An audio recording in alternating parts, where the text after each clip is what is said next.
What Undertaker did to him was to establish him and let everybody know this is the guy. That's why that chokeslam came in. That was his initiation, not to kill him. Okay. So that was absolutely great. That didn't do nothing but make him stronger. I'm telling you, that's his initiation. That's the way Undertaker is saying, you are the guy.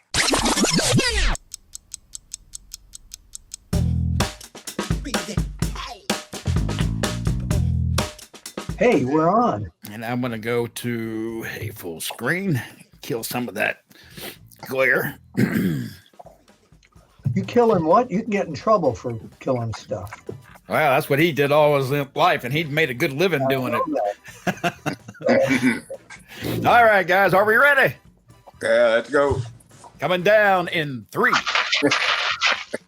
The hell was that? The giant. You got to save this stuff. These people don't know. These are the greatest bloopers in the world. You got to save this stuff. And you know, Teddy, we always have to deal with Bill and the Tic Tacs. He's always got something in his mouth. What is it with you, Bill? Right now, it's chocolate licorice. But you got Tic Tacs coming up, right? At least they don't black in your mouth like the other stuff. I'm not even going to count us down. Hello, everybody, and welcome to the Wrestling Time Machine. I'm Mac Davis, along with WWE Hall of Famer Teddy Long and legendary food addict Mr. Bill Apter. Hey, Bill. No, I'm not a food addict. We're talking about that I always have candy with me. Like my dad used to always carry. Don't cut out the beginning. Right before we started the show, don't cut that out. Leave it right in there. Go ahead. No. So my dad used to go to the matches and sit with me down in Florida when he was alive, and he always had Regal Crown, sour lemons, and sour cherry with him, and the wrestlers would all hit him up for candy all the time. So they used to come to me too, and they say after Junior got, so I started with my Tic Tac habit. As long as I've known you, you've been eating Tic Tacs. Yes, and chocolate Twizzlers. I love those too. A lot of people don't know that exists. They think Twizzlers are only the black licorice or the cherry one. They have chocolate. It's really good. Teddy, are you a licorice fan? No. I like Twizzlers. They had one. Hey, it's a free plug for you here, Twizzlers. They have one that is like orange sherbet or orange cream and soda. Oh, kind of like the old creamsicle ice cream. Oh, no, I love them. I love them. I love that creamsicle ice cream taste. So I'll tell you something then. I bought some. These are creamsicle sea salt yogurt bars, and I bought them in Walmart. Oh, yes. I bet have you tried one yet? I just as soon as I got home, I tried it. It's outstanding, man. I'm telling you. If there's no dark chocolate on it, I'm not into it. They got the dark chocolate ones too, but they're yogurt bars, but they're sea salt, man. But I'm telling you, they got the dark chocolate. I seen that too. Ooh, I'm off to Walmart right after this chat. Yeah, hell, I'm going now. Yeah. No, I'll come back now. Hey. We all took a ride. This is the kind of show we do all the time. I don't even know what he's doing now. Is he fighting with his camera? I'm trying to show you what the pops look like. Oh, look at that. Oh, the chocolate crunch does look good. Oh, only 150 calories. Greek, Yasu, that's a Greek greeting. Yeah, these are yogurt bars. They're really good, man. Hey, see, that's free advertising right there. All right, let's get into the wrestling talk, guys. We'll wait for Teddy to come back because I think his refrigerator just fell. There we go. Undertaker just recently gave the rub to Bron Breakker on NXT. It was really nice to see. I love the way they set it up. He kind of gave him the rub, told him that his time was coming. It's just tonight's not that night. Then they picked him up, choke slammed him, and that was that. But it was a great rub for Bron Breakker. I'm actually surprised we haven't seen him on the main stage yet. Here he is, the son of Scott Steiner. And I'm sorry, Rick Steiner. Rick Steiner and the nephew of Scott Steiner. And he has a little bit of both of them when he performs. You can see it in him. It's just these different features that they each have, but a fantastic talent, two great people in his background that can really make him shine quite a bit. Your thoughts, Bill, on Bron Breakker, the Undertaker rub?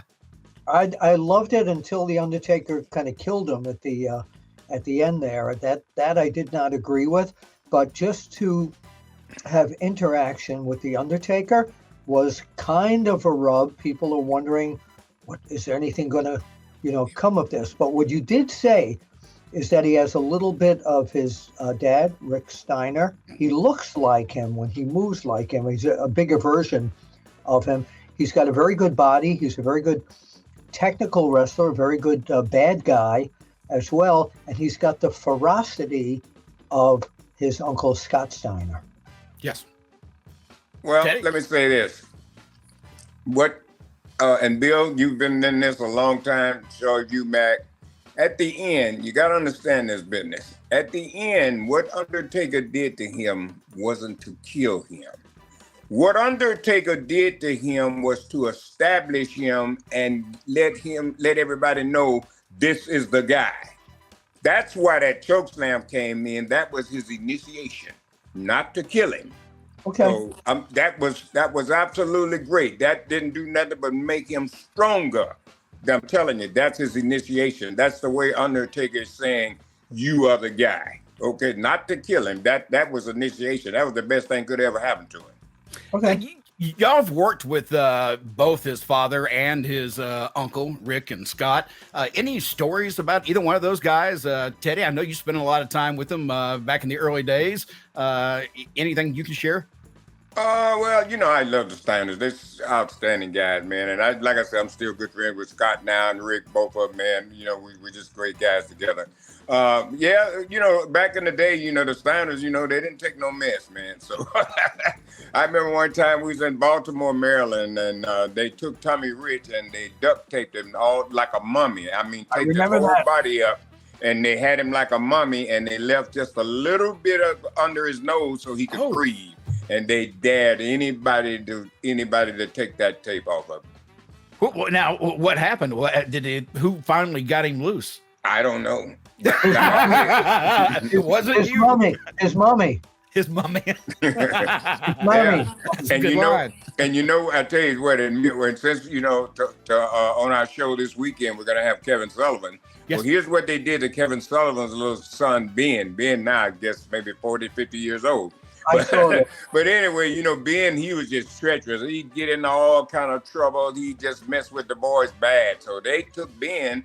We was in Jackson, Tennessee, and they stripped him buck naked, and they taped him to a bench, and they put icy hot all over him. Yep. Oh. Yep. The old days of wrestling. Can you imagine if that happened today? No, there'd be a lawsuit. Somebody get all their nose out of joint and everything go to hell. You know what else they did one time too? We was down in Daytona Beach, and Ben was sitting in this chair. One of these little chairs, just sitting there. All of a sudden, Scott Steiner eases right up behind him, gets right behind that chair, and he starts pushing him out like 100 miles an hour and shoots him right out in the crowd. Oh, God. Yeah. I saw them tie him up to to one of the barriers one time. Yeah. All the wrestlers were coming and smacking him down. Yeah, you didn't mess with the Steiners. They weren't. Well, that was going to be my next question. Did anybody ever try to rib the Steiners? No. No one. No one had the balls to pull that off, huh? I had some incidents with anytime if they didn't win the PWI Wrestler of the Year awards, they would come out. They'd come after me. They were serious. But one time in the catering room, I had left my camera bag in the middle of the catering room, and Scott Steiner walks in and he tripped on the catering room on my camera bag. And he looked around and he says, "Whose is this?" Dead silence. All the wrestlers, they all pointed to me. Okay. I heard Stu Sachs, the editor of the magazine, was with me, and he said to one of the wrestlers, "I believe Scott Steiner is going to kill Bill Apter." So I, as you all know, one of my heroes growing up was the comedian Jerry Lewis. As Steiner came over to me, I turned my hat and I Jerry Lewis out of it. Oh, please, Mr. Steiner, don't hit me because I'm going to get. And he cracked a little smile and the heat was off me, but I thought I was going to die. I've said this somewhere before, but in independent wrestling, the guys were always nervous when Scott Steiner would be, come into a locker room because they all thought that he was going to tear their heads off. He has that legit feel like he's crazy as hell and he will hurt you if you look at him sideways. So a lot of the workers were scared of him. And it was funny because the first thing I ever remember seeing, he actually introduced himself to me and he was very friendly, very nice.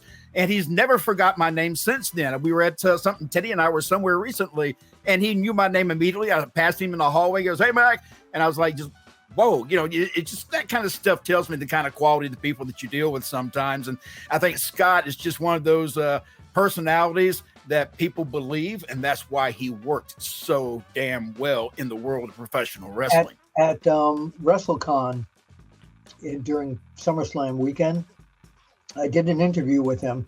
That was in August? Here we are in October, right? The bleeping department of Sportskeeda Video is still working on getting all the F-bombs out of there.